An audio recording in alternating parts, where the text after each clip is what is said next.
This series is kindly supported by GCM Grosvenor. GCM Grosvenor is a global alternative asset management firm with a long-standing commitment to supporting small, emerging and diverse investment managers. For over 30 years, the firm has developed expertise in funding and guiding these managers as part of its broader activity across alternative investments. With over $20 billion in AUM dedicated to small and emerging managers and $16 billion in AUM dedicated to diverse managers, GCM Grosvenor leverages its experienced team, broad network and proprietary sourcing capabilities to support their success. Through the Small, Emerging and Diverse Manager Programme, the firm creates opportunities for investors to access a wide range of talent while seeking to drive strong returns and impact. For more information, visit www.gcmgrosvenor.com. Our next guest has a passion for learning. Hear from him about his career, which saw him cycle through finance, found a private equity firm, fulfill a role as Deputy Secretary and Chief Operating Officer in the US Department of Education, and now found a private equity firm focused on education startups.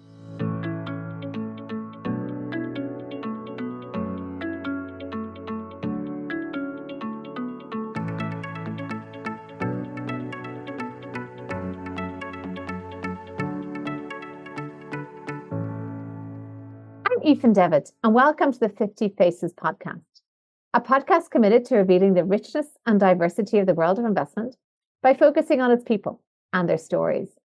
I'm joined today by Tony Miller, who is Managing Director of Excolere Equity Partners, a private equity firm focused on the education space. He holds a number of board roles, including Apollo Education Group, ACT, Criteria Corp, and Go Guardian. He was co-founder of the Vistria Group, a Chicago-based private equity firm, and prior to that was Deputy Secretary and Chief Operating Officer in the US Department of Education. Welcome, Tony. Thanks for joining me today. Thank you so much. I'm so happy to be able to join today. Well, you've an extensive background and it's kind of hard to know where to begin. But let's start with where we are today. So why education? How did you become so interested in this area? And what excites you about the education area right now? I must say, I arrived at the education, which I would almost characterize as a capstone of my professional career. I mean, the short answer is I believe there's tremendous opportunity to deploy private capital in education and to do so in such a way that you not only meet the demanding expectations of your investors, but frankly, you can have impact at a scale that's both needed and can be lasting. And that's a very fulfilling and satisfying place to be in one's career. It also happens to be the culmination of a set of, if you will, career opportunities that have, I think, almost perfectly prepared me for this opportunity and our firm for this opportunity. And what I mean by that is we learn more about my background, having been an operator and kind of learned the importance of being an operator and growing and scaling a company, to then transitioning to private equity and the importance of deploying capital. And then for me, having a stint serving in a public service role at the highest levels in the US Department of Education really allowed me now to blend all three of those kind of experiences, along with my colleagues, to deploy capital, again, at a scale that really can deliver like significant impact. I think that's very, very satisfying. Let's just dig into that a little bit. So delivering capital at a scale that can deliver impact. What do you mean by that kind of scale? And is it in terms of countrywide? Because sometimes we'll say like making impact one school at a time, one educator at a time. What does scale mean to you in this context? For me, what it means is it's measured in the students, but in the thousands or tens of thousands in students. And I think one of the challenges in education in particular, human capital broadly, is having an innovative solution, having a better product, right, is necessary but not sufficient. It needs to be a product that can improve learning, but it's got to be a product that improves learning and can scale across 10,000 school districts if you're talking K-12. Across 3,000 higher education institutions, across small, medium, and large enterprises, if you're talking about assessment and skill building practices in the enterprise space. And so oftentimes what you find, as I say, how do you actually then take an idea that has the potential to be disruptive, to potentially be significant value add, but really can scale to be something that's servicing thousands, tens of thousands, hundreds of thousands? I think that's the aspiration. And then for us, when you're looking at the scale of enterprises in which we typically invest, companies that may have on the low end $50 million in revenue, on the higher end, several hundred millions of dollars of revenue, you're talking about how do they go to the next level of scale again. And so that's what puts you in the tens of thousands, if not hundreds of thousands of satisfied customers or students or adult learners. I'd love to trace just how your prior career could have trained you for this role, or at least what aspects of it you bring to it. So McKinsey, public service, private equity, or in the order, I think I'm probably getting that wrong. McKinsey, industry, private equity, public service. Can you talk us a little bit through the journey and what motivated each change? Sure. Yeah, for me, McKinsey was very satisfying, but like many consultants, even successful consultants, I never consider myself a lifelong consultant, meaning the notion of being able to influence a company of scale is not quite the same thing as being able to be an operator and to do it at scale. And so I was always intrigued with going back into an operating role. And so for me, I had the opportunity to join a founder entrepreneur at a growth equity stage company that was in the technology space. And I'd been doing work in software, and say we're a compliant software company. And it just so happened an e-learning company serving the enterprise sector. And so for me, this was a unique opportunity to scale down all the things you learn as a consultant, and then kind of how do you actually scale? And what you realize very quickly is scaling a company, you have to have your products and services, of course, and that's paramount. But you also have to build the team, and you have to build your processes that can scale, that can systematically capture customer feedback, that can evolve the product to meet those needs. And so it's those elements of, okay, it's very different to have a working product versus having a working company that's 3 times. And so that was kind of very formative for me. And having had that success, which you also realize is, boy, the investor and their view and their ability to influence and align incentives is very, very compelling. And as an investor, you get the benefit of being able to have, if you will, a portfolio effect. So you actually be able to, in fact, deploy these sets of skills across multiple enterprises in a portfolio. And that to me was very tempting and compelling. So that's what led my transition. That coupled with an opportunity when I transitioned to Silver Lake.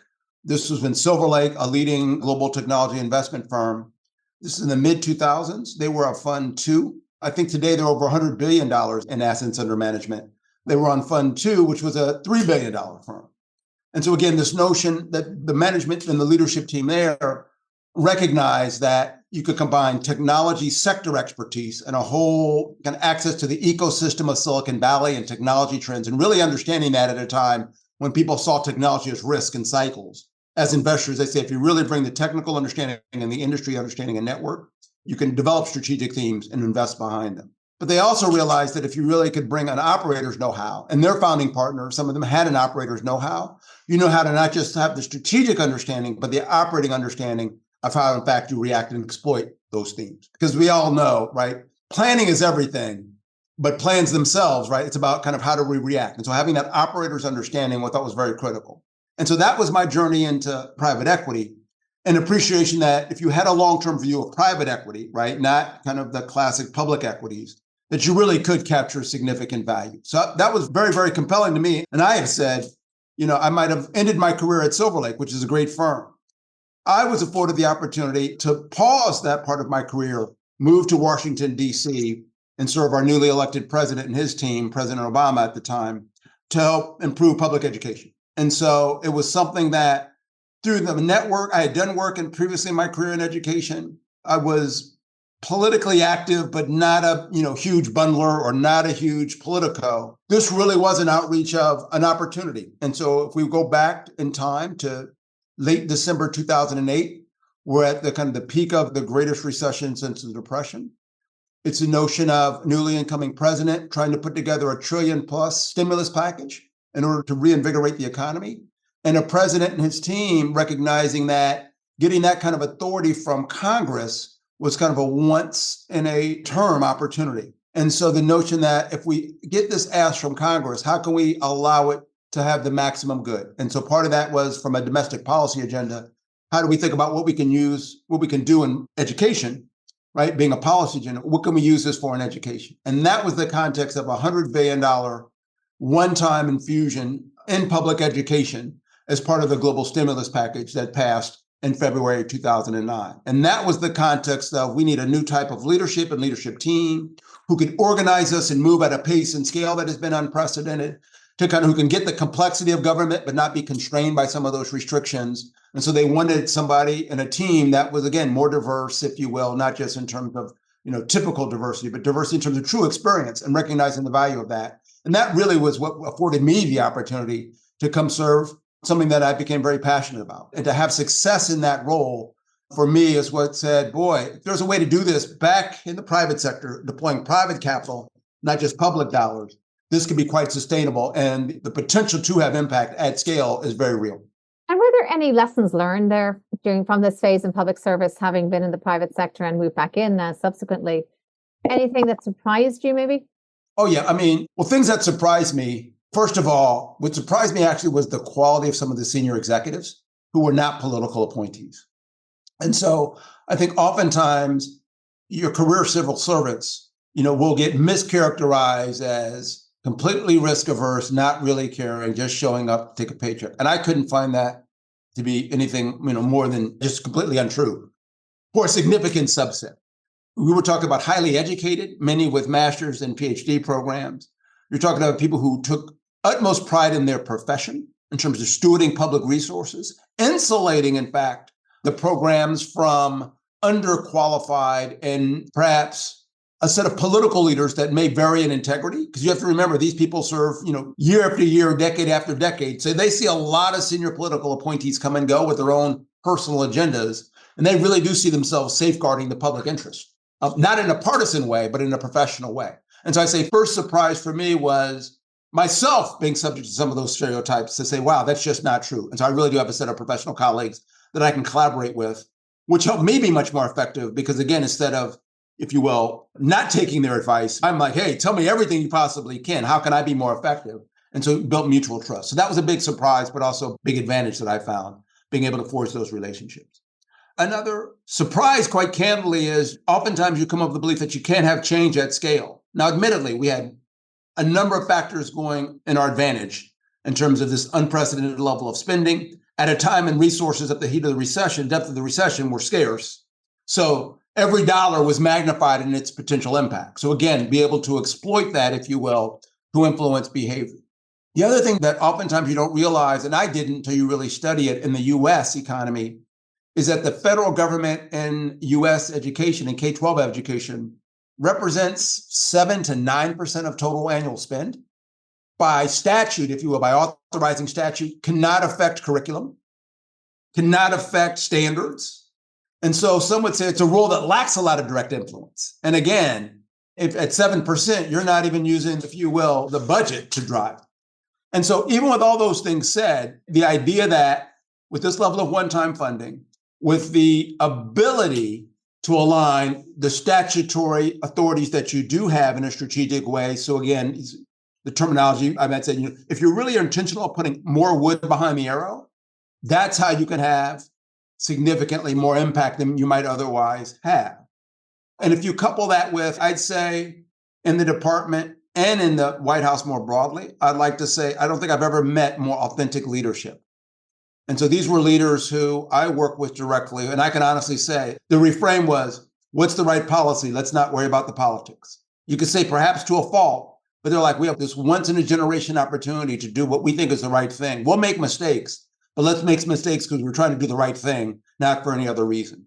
And that can be very inspiring. It mobilizes the team. So I think those are some of the surprises in terms of it's not necessarily what I expected. And it's one of the reasons why I decided what was going to be a one-year stint, come in and come out. I ultimately accepted the offer to go through Senate confirmation, a little painful, but not too, and to actually stay for the full first term.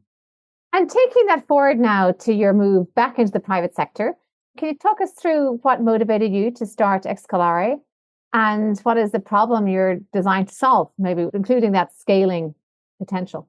Yeah, I'd say at Excolere, we believe that if you do deploy capital and you can align it with an understanding, I'd say, of public policy, but not in so much the governmental sense strictly, but more in the outcomes, right? We want superior learning. We want adults who have the requisite skills that employers demand, right? You recognize that processes are being kind of re-engineered, are being complemented with AI technology and are fundamentally transforming. And so how do I then, ensure that my workforce can adapt, right, appropriately to that?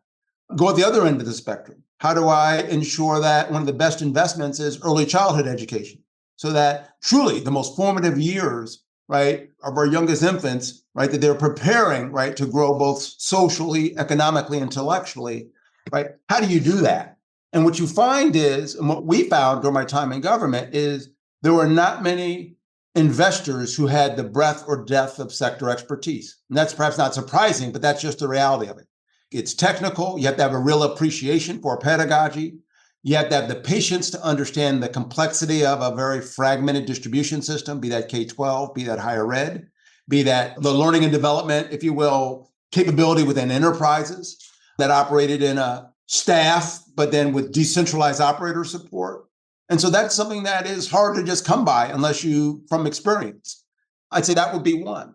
I think two, what we found, and it's changed quite a bit post-COVID, but what you found was the development adoption of data and technology at scale had been lacking. And so this notion of how do you actually deploy technology that are adaptive? How can you have a more personalized approach to learning? How can you have more real-time feedback from the labor market in terms of what's needed? Those things didn't characterize public education or human capital management 20 years ago, right? And so thinking about, and oftentimes I like to compare it to healthcare, right? If you think about kind of how healthcare has evolved in the last 20 years, I'd say education is similarly evolving, but starting at an earlier starting point. And so when you then think about the potential to deploy capital, to leverage data, to leverage technology, and candidly, as you move through this fragmented system, as momentum builds, you get to this notion of some of the traditional barriers of change management and getting people to change, right? The more penetration you have, the more examples of proven effective approaches, the easier it gets.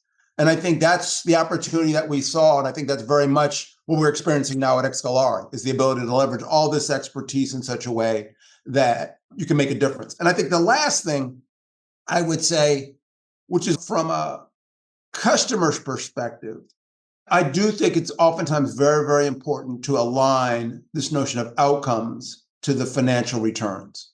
And I think that can be easier said than done. And what I mean by that is not that people necessarily don't want good outcomes, but the reality is financial returns are easier and more directly measurable, and outcomes can often lag, hard to get direct attribution.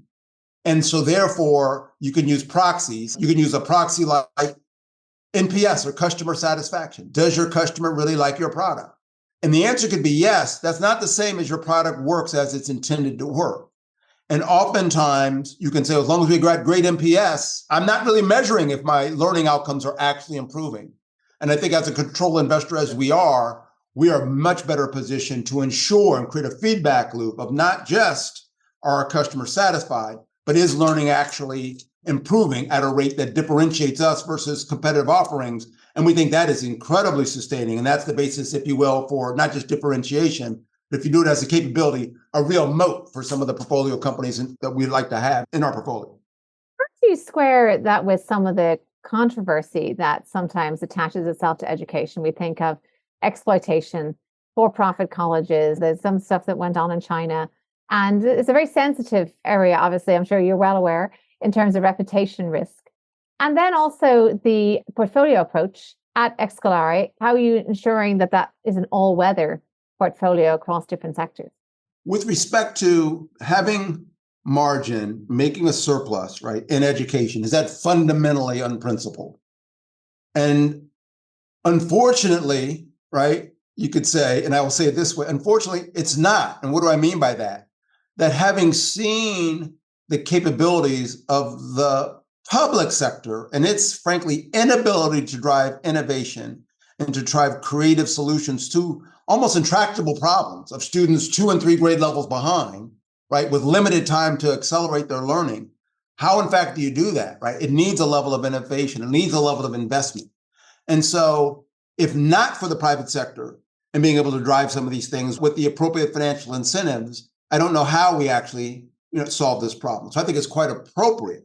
The question is it exploitive? And can you make a lot of money without actually improving outcomes? And I think that's the risk, right? And that's where people appropriately have gotten upset. And I would say, as a regulator, frankly, we were kind of instrumental in leading some of the regulatory crackdown of for-profit higher education. That said, I don't believe in throwing the baby out with the bathwater. And so the notion of were there abuses and should they be curtailed? Yes. But should the entire higher education system be held more accountable for better outcomes? Yes. And should you think about outcomes on a risk-adjusted basis? Because again, somebody going well-prepared, high school, elementary education, high school education with all the supports, are they likely going to do much better than somebody who is just struggling, right, to exit high school, maybe not have exited high school, have come back, gotten a high school degree, now as a young adult, years out of any math course saying, now I want to go back to school, higher risk factors, working full time, right? Do you need to have a solution that meets them where they are? Yes. Has our traditional higher education system done that? No.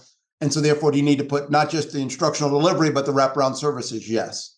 On average, will they have lower outcomes? Perhaps yes.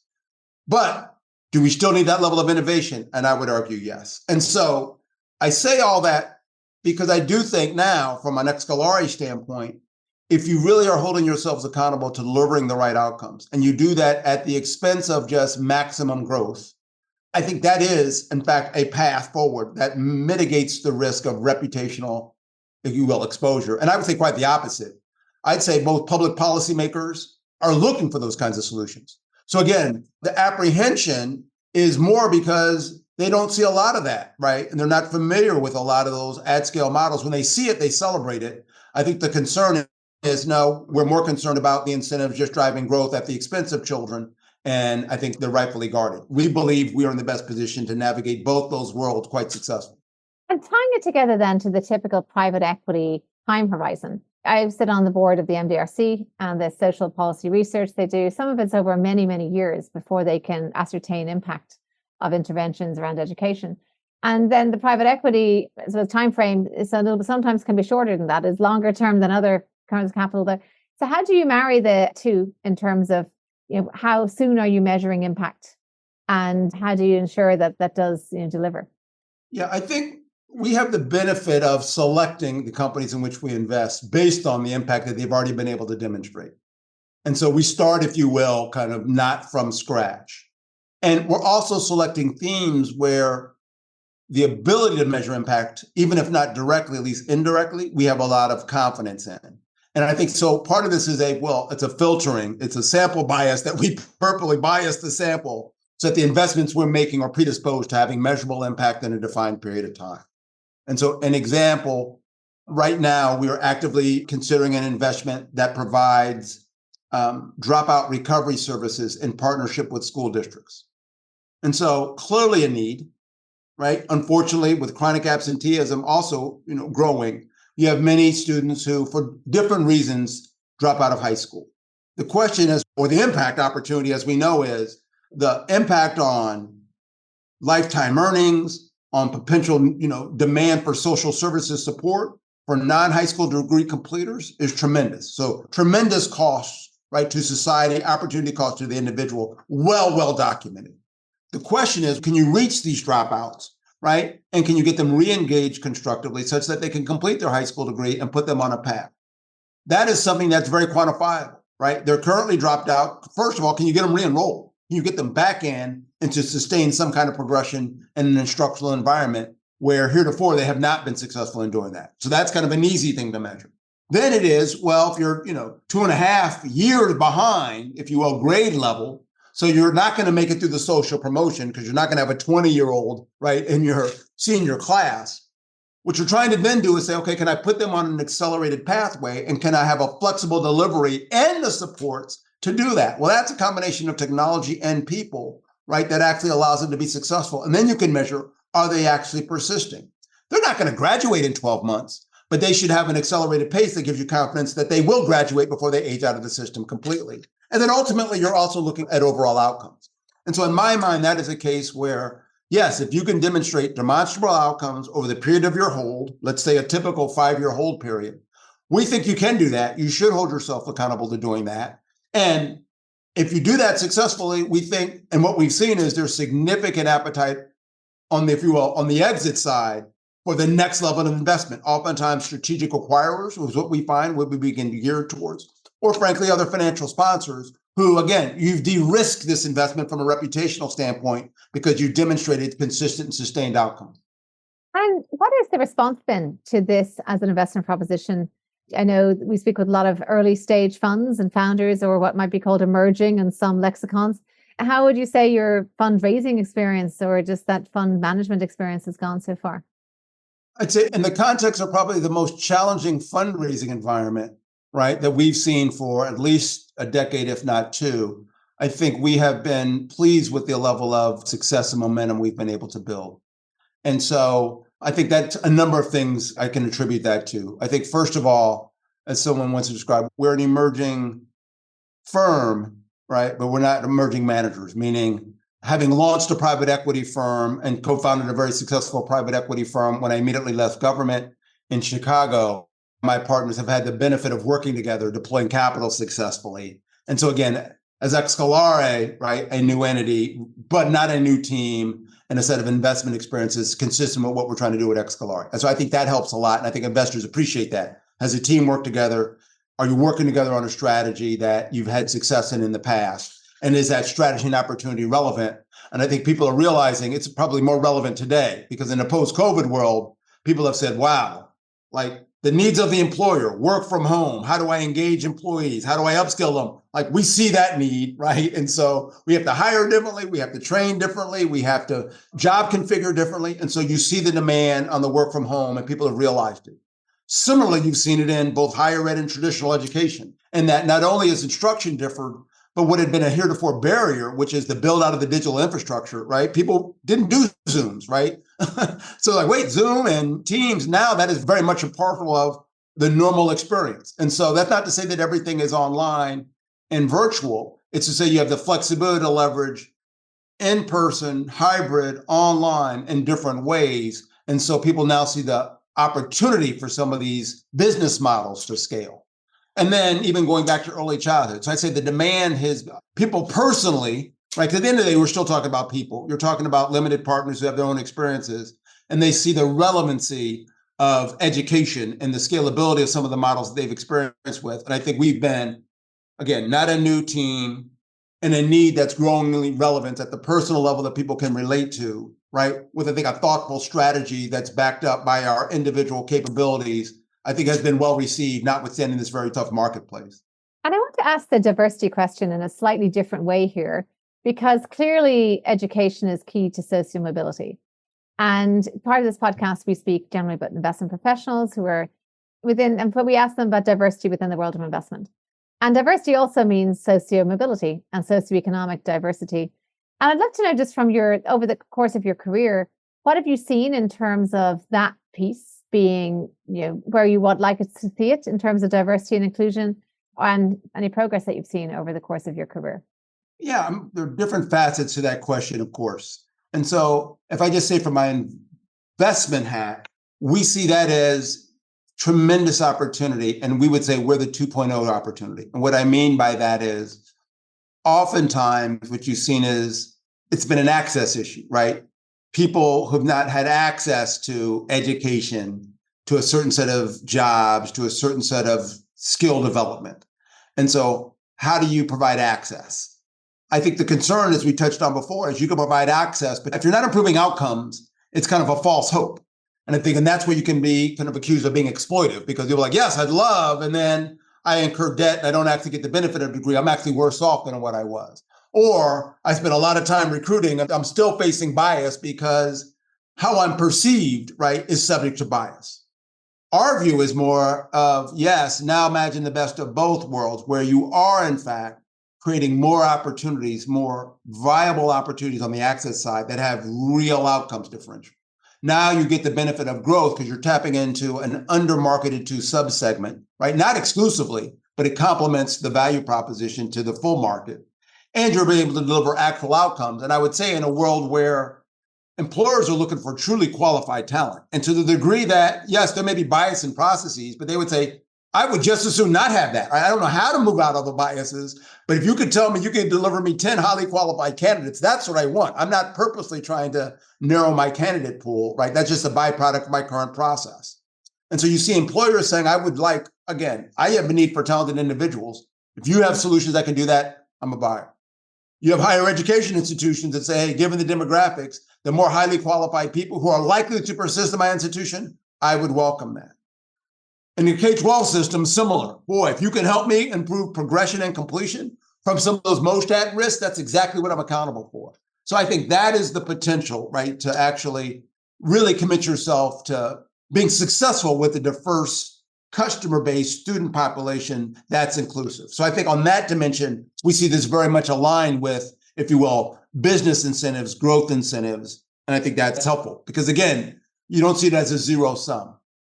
I think if you go on now as an investment firm, right, I still think, unfortunately, we're committed to diversity at our firm. And I think many represent that they are. And I'm not saying that's disingenuous. I'm saying what the challenge is, investing is successfully, it's a very, very challenging, if you will, business, right? It's very, very competitive, very, very challenging. You're confronted with more, if you will, supply than demand, meaning LPs, are always inundated. They're always trying to say, who are my most, highest performing on a risk-adjusted basis GP?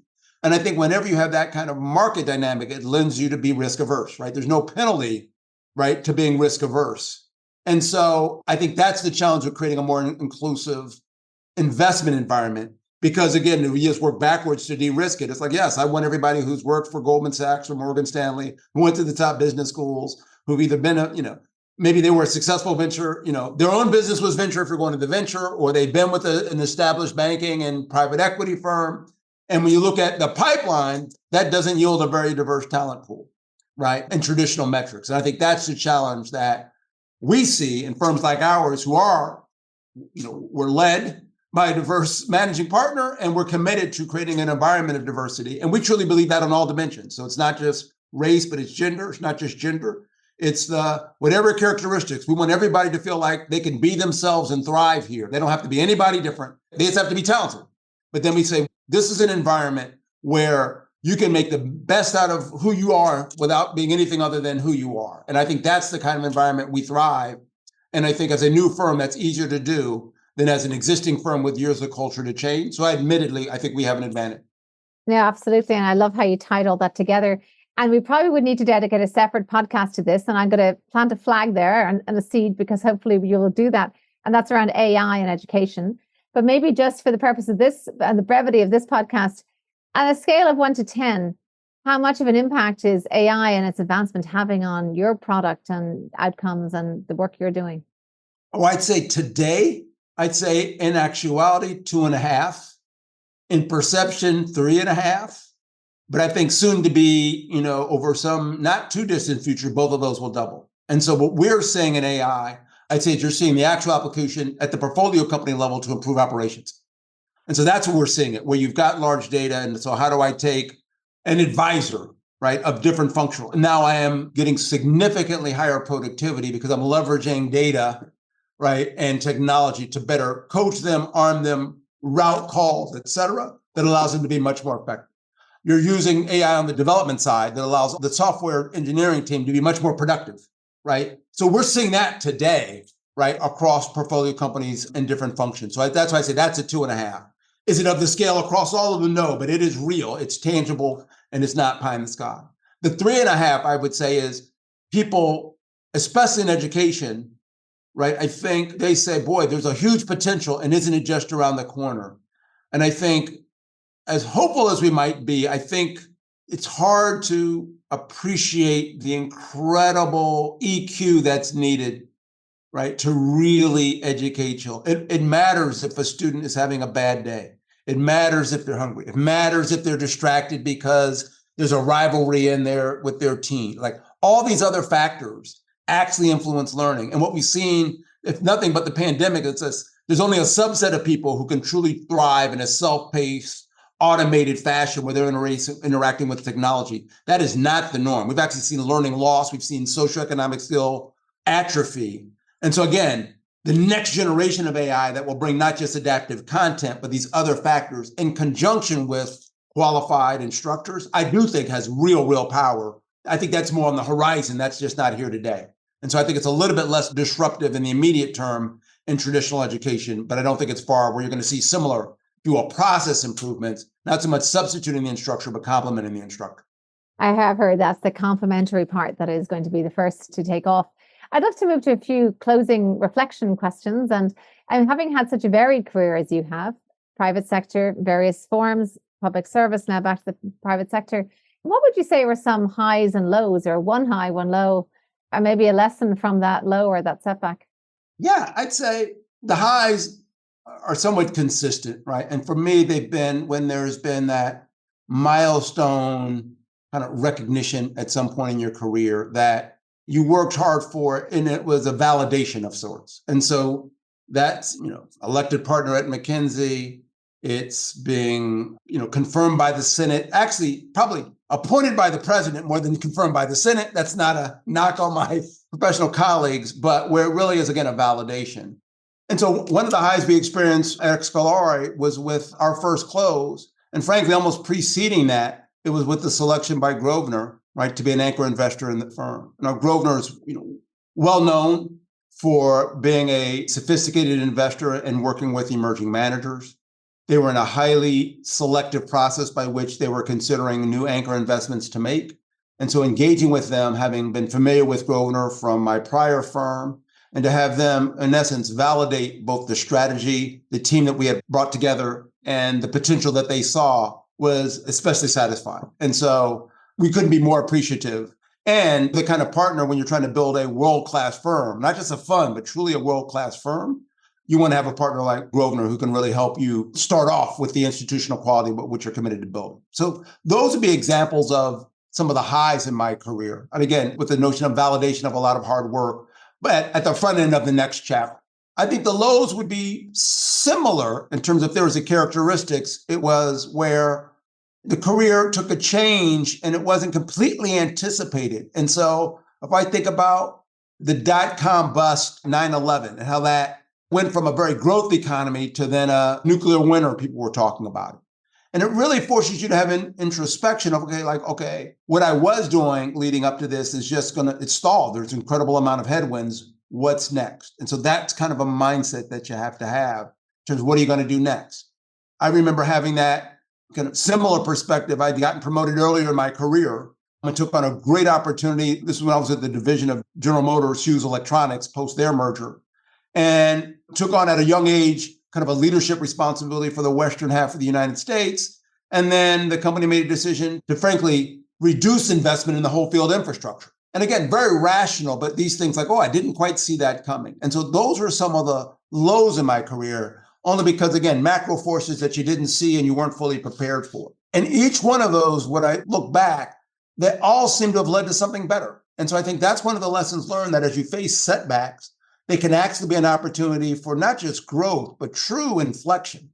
And so in each of these, it led me to stints, making transitions to very attractive, next opportunities. The last example I gave was the catalyst for me to go back to grad school, go to Stanford, and that changed the professional arc of my career. Would I have done that? Sure. But at that time, that was the trigger for me. And so it worked out kind of very, very well. When I think about what happened and the dot-com, it led me to a unique opportunity born out of the Enron crisis, which kind of correlated to that, and led me to a great opportunity on the operating side, which then led me into private equity. So again, sometimes you can't always appreciate the headwind when you see it. But what I've learned is to, like classic, as Rahm Emanuel said when we were in Washington at times, he's like, hey, never let a crisis go to waste. And so that's one of the things, the lows really can be opportunities if you have the right attitude. Absolutely wonderful analysis of that. And of course, I ask this question on every podcast about key people in someone's life. And so many times that comes down to a teacher or a coach. Well, if the person had played some sport, for example. So given you are now immersed in the world of education, have there been any people throughout the course of your career that made a lasting impression on you? And Sure. Not an exhaustive list. So what are Without an exhaustive list, right? So we'll stipulate my parents. And so for all the reasons that you can't choose your parents, I must say I had a teacher in third grade who recognized my academic potential and steered me to a different academic journey. And so I'm very supportive of Mrs. Gay. And so that changed my belief in myself, quite candidly, and so that was early on, which had a huge impact. I'd say similarly for me, post-undergrad, I had a boss who had come from the corporate HR, right? Was a very senior executive in corporate HR who then relocated. I had a chance to work for him. And it was similar. It's where he helped calibrate me as a young undergrad or recent undergrad to say, hey, you need to understand how talent in the corporation gets tracked, identified, mapped, right? There's high potential. Here are the career paths. It was just an education for me that I had not had any exposure to. And two things. One, it allowed me to realize early on, right, in a professional sense, how important and how systematic people were with identifying and developing and nurturing talent. If you're not aware of it, you needed to be. And then two, I really give them a lot of credit for calibrating me to, like anything, almost like my parents, to giving you the confidence and the belief that you are, or could be, you're only limited by your own capability, that the opportunities would present themselves. And I think that was a very influential experience that I had, because again, it was from that point on, it had been, what you do in your home or in school setting, but to have that same kind of guidance in a true professional setting was the first time I had that in my career. It's been very lasting. Inspiring stuff indeed. And that brings me to the last question, which is around some of that inspiration. Is there any creed or motto that you live by, or advice maybe that you would give your younger self? I guess there's probably two things, right? And part of this is with maturity. One, it is nothing is a substitute for hard work. And I think that's always important to keep in mind, in that you can be talented, right? And you should take advantage of all the talent you have. But this notion of just a work ethic and working really hard, I'm a firm believer in that, and it served me well. And so you have to kind of embrace that. I know a lot of the, Gen Zers and et cetera, they get criticized for not fully embracing a work ethic. And you can get out of whack of work-life balance. But I think it's very important to truly and appreciate the value of hard work. That would be one.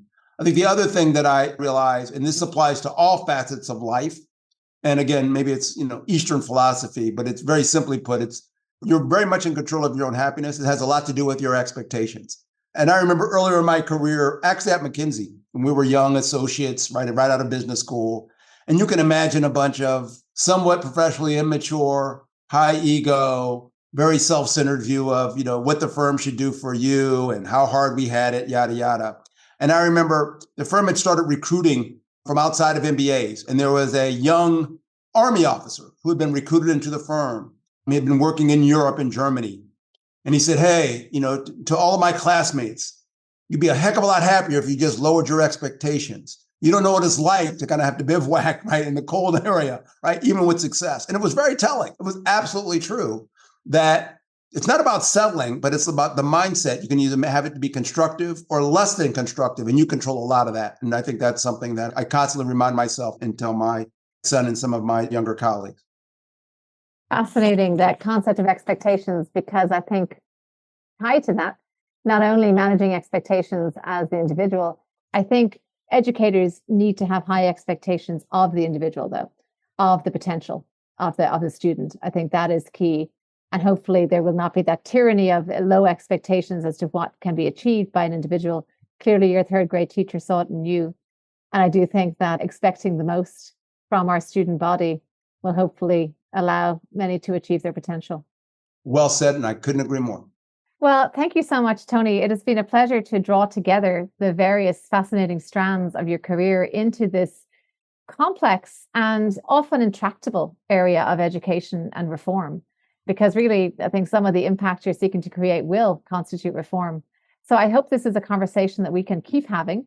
And I'll put a flag, as I said, in talking about the transformative effect of AI and where we go from here. But as at least a starter or primer on the topic, it's been excellent. Thank you so much for coming here and sharing your insights with us. Thank you very much for the opportunity. I've enjoyed our time together. I'm Aoife Devitt. Thank you for listening to the 50 Faces podcast. If you liked what you heard and would like to tune in to hear more inspiring professionals in their personal journey, please subscribe on Apple Podcasts, wherever you get your podcasts. This podcast is for informational purposes only and should not be construed as investment advice, and all views are personal and should not be attributed to the organisations and affiliations of the host or any guest.